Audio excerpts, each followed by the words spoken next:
What's up guys, I'm Lee Morris from Fstoppers.com and I am standing in front of a 1968 Camaro and I am going to give this car to my father for Christmas. It's a big surprise and I'm going to teach you in this video how I photographed the car in front of this building. It's a very, very complicated shot. It's probably the most complicated shot I've ever done in my entire career. But at the end of this video, I'm going to show you a completely separate shot that's much easier to recreate and anybody with a camera and a little bit of lighting gear could pull it off themselves.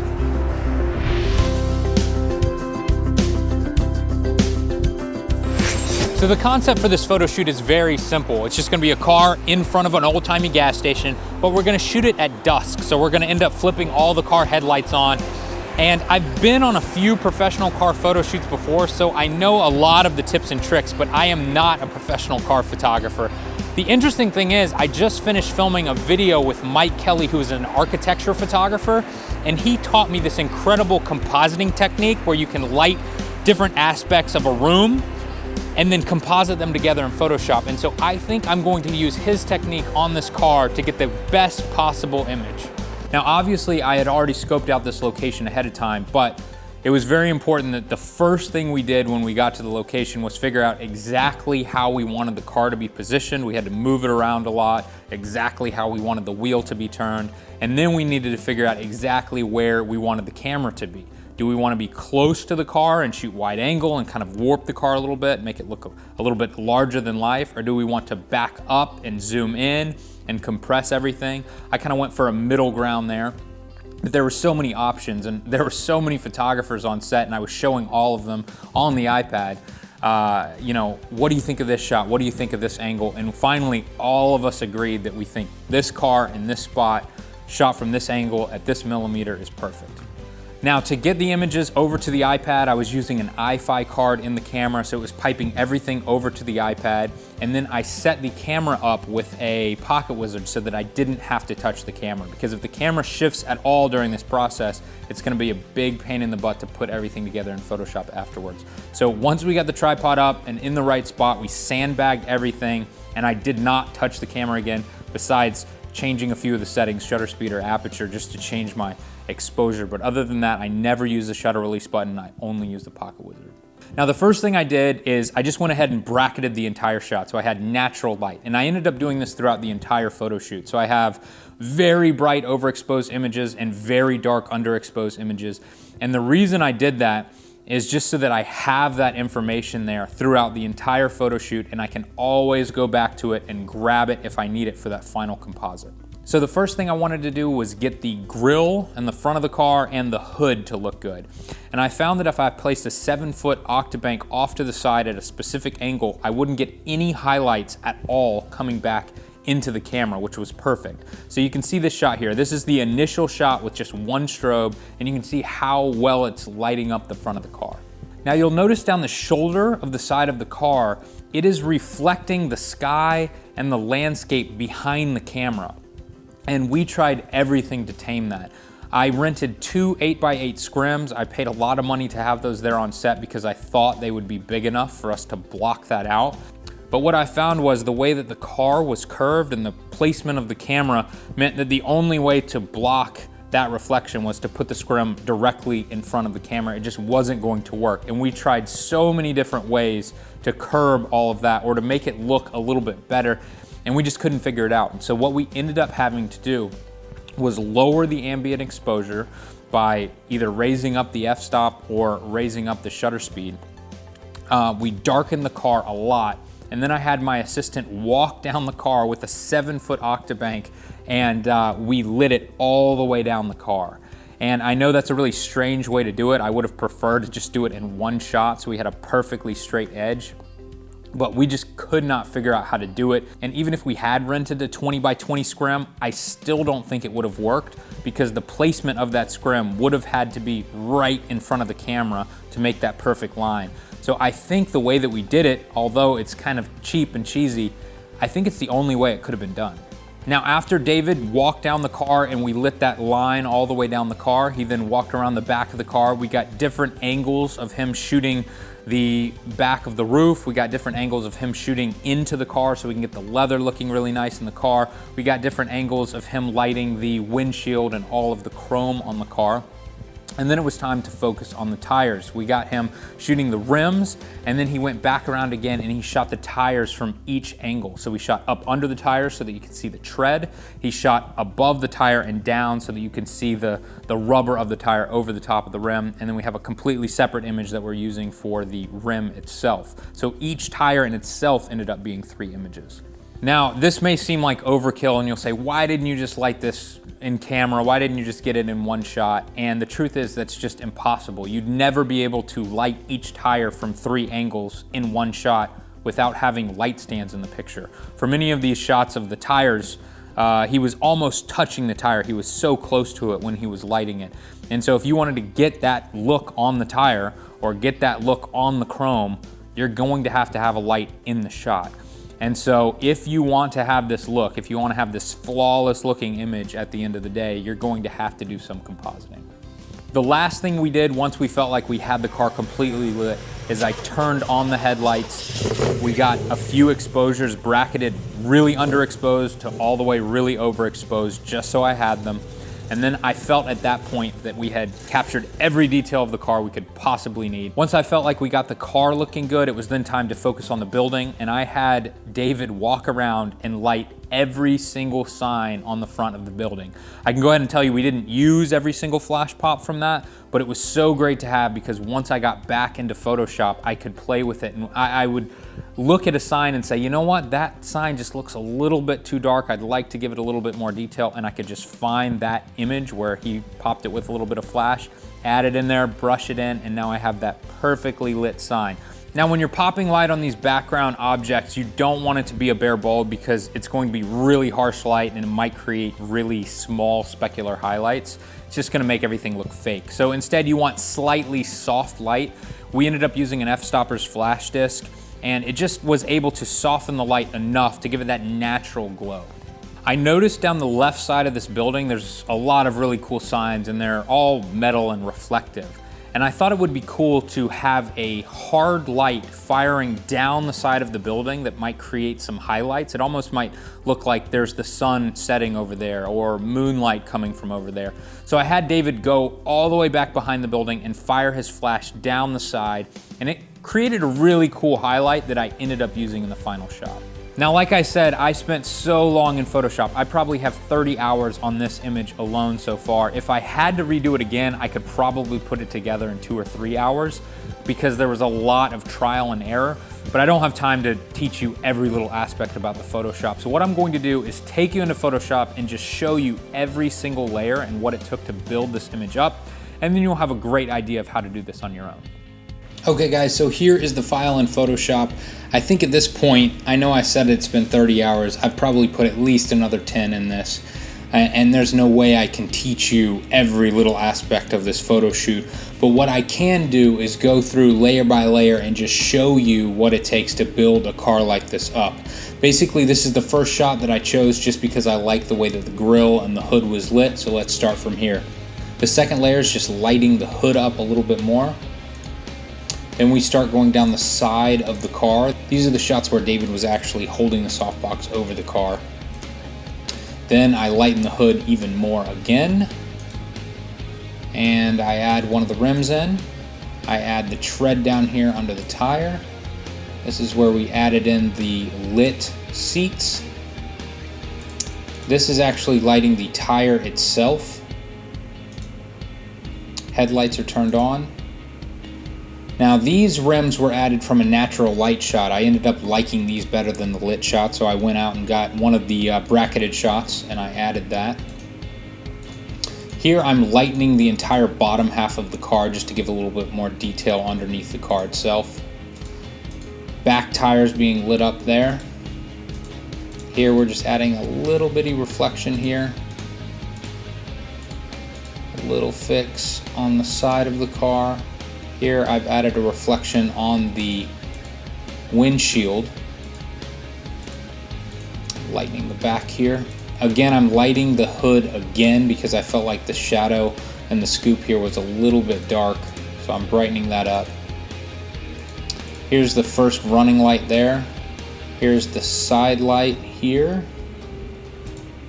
the other running light. This light was actually burnt out, so I had to copy and paste the one from the side. Here we are, fixing a little highlight. Now I went in and I added reflections, realistic reflections from an ambient light shot to the hood.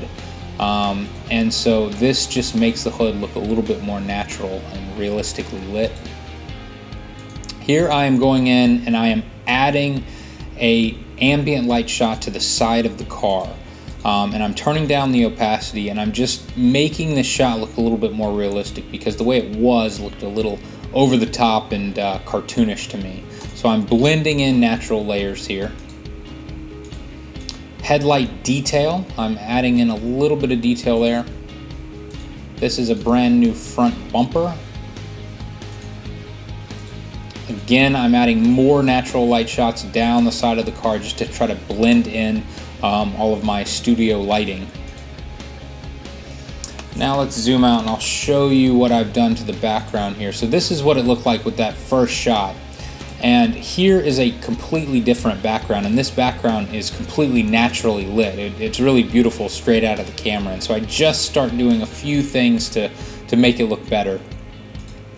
I darken the sides down here just to prepare for replacing the background.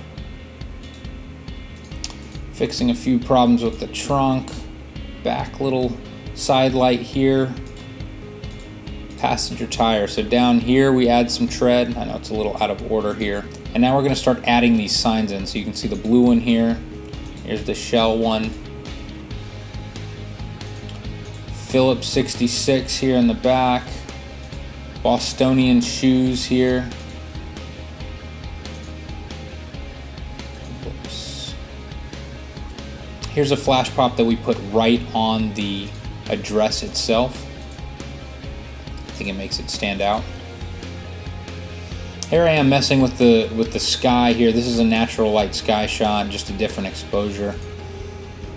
Here's the flash pop down the left side of the building. This is where you saw David firing the flash back towards the camera.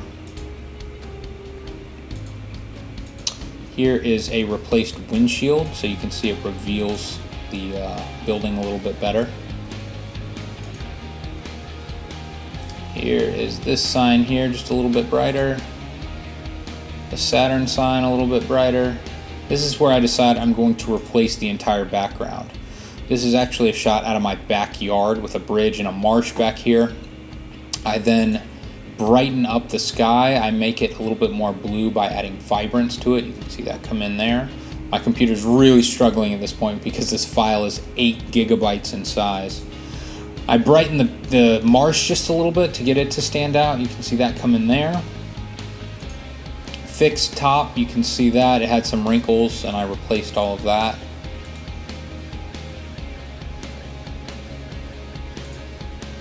You can see on the top of the building here there are a bunch of holes, some sort of vents or something, so I clone those out here. You can see those disappear. Now I added an alien skin to the entire picture, which kind of gives it a little pop and a look.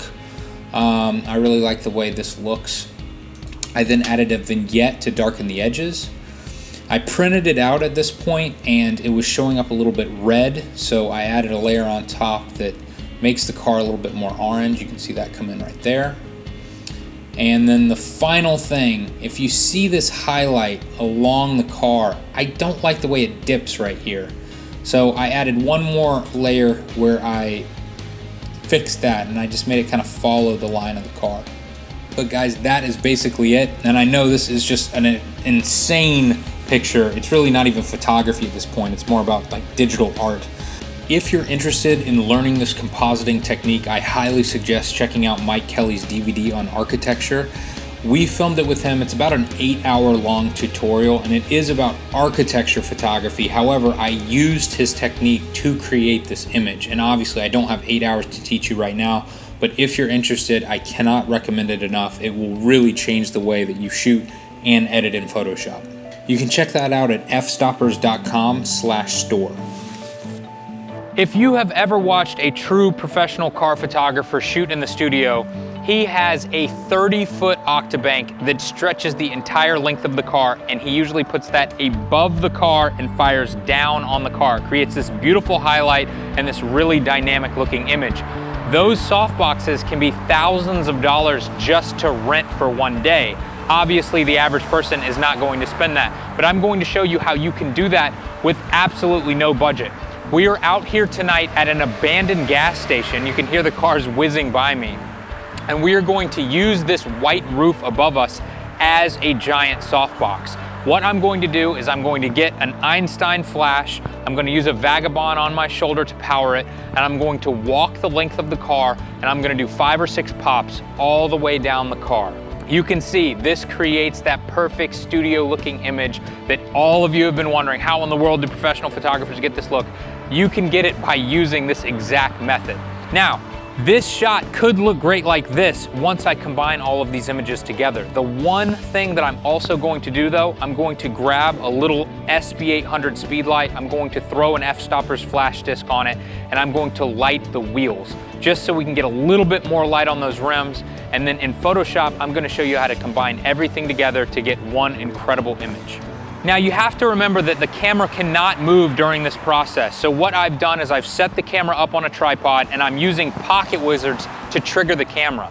The exciting thing about this is you can actually do this photo shoot completely by yourself.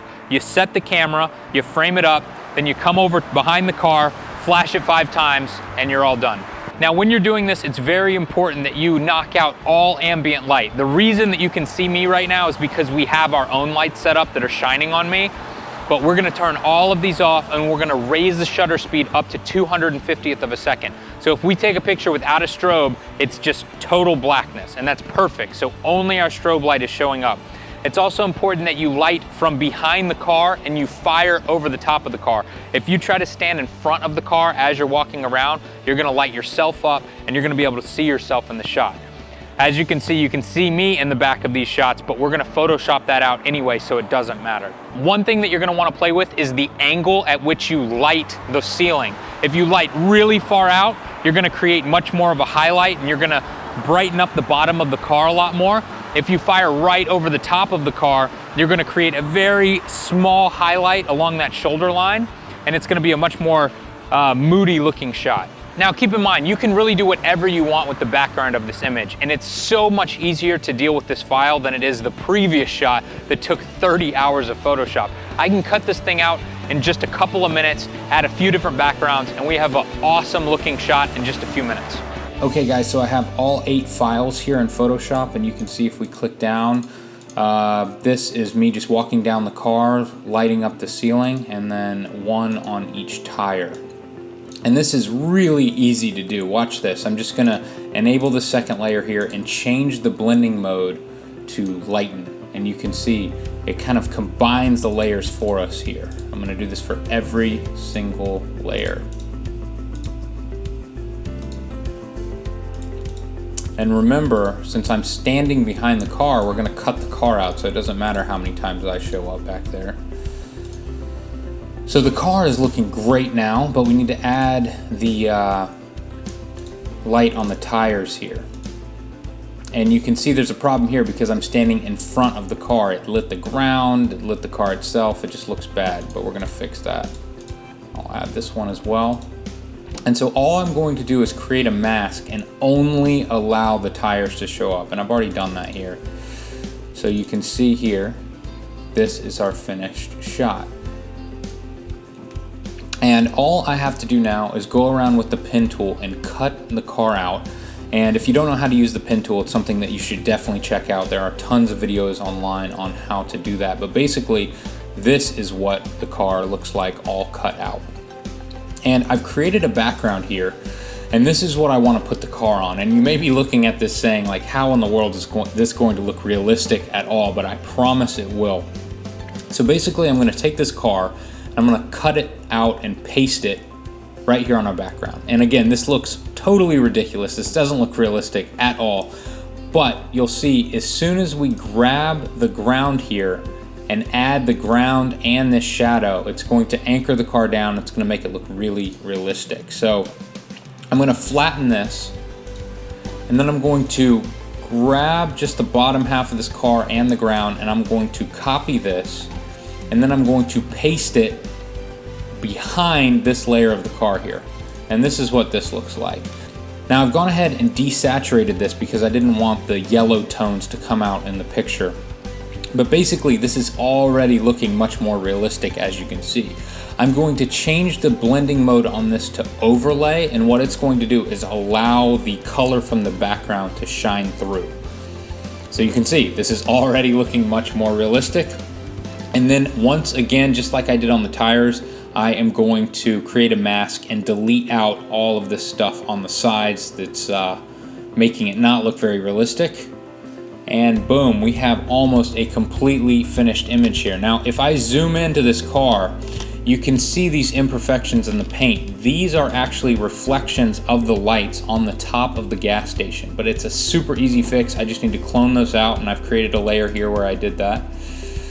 The final thing that I feel like this car needs is just to darken the mud that's on this tire here. So you can see if we zoom in here, I just fixed that, cleaned it up a little bit, and this is basically the final image. It is so much easier than the first shot that we did, and I think it looks great. I know a lot of people have seen this picture and they've told me they actually prefer this image to the one that I spent 40 hours in Photoshop on. So you can see it's really not about all the time you spend on location or shooting. You can get great shots with whatever gear you've currently got. So as you can see, guys, it's really simple to combine those images in Photoshop, but for those of you that like doing everything in camera, you very well may have a camera that has the multi-exposure feature. Here's how to set that up. Okay guys, if you want to get the exact same look but get it all in camera, many cameras these days have a multi-exposure feature. If you click on menu, this is a Nikon D800 here. If you go to the camera and then down to multi-exposure, you can turn multi-exposure on. We'll do 5 shots for this because I think that's enough. Auto gain needs to be on or else the whole shot will be too bright. But what that's going to do is as I take pictures, the next 5 images will show up as I shoot them, and then at the end, the camera will combine all 5 together. So let's take a look and see what this looks like. So you can see here, it's the exact same thing. I'm just walking down the car, 5 more shots, and then right at the end, the camera combines them all for us, and we have one finished image. So guys, that's it. One incredibly complicated shot, and then one shot that really anybody could do because you all have gas stations. You can easily do this at a gas station with gas pumps. Just wait until the gas station closes, drive your car right up underneath, pop it off, and then Photoshop out the gas pumps in the back. It's really just that easy. Head over to fstoppers.com for more behind the scenes videos. And if you're interested in taking your business to the next level, head over to fstoppersworkshops.com. In 2014, we are doing a massive workshop with 10 of the top photographers in the world today in the Bahamas. It's going to be an incredible experience, and we hope to see you there.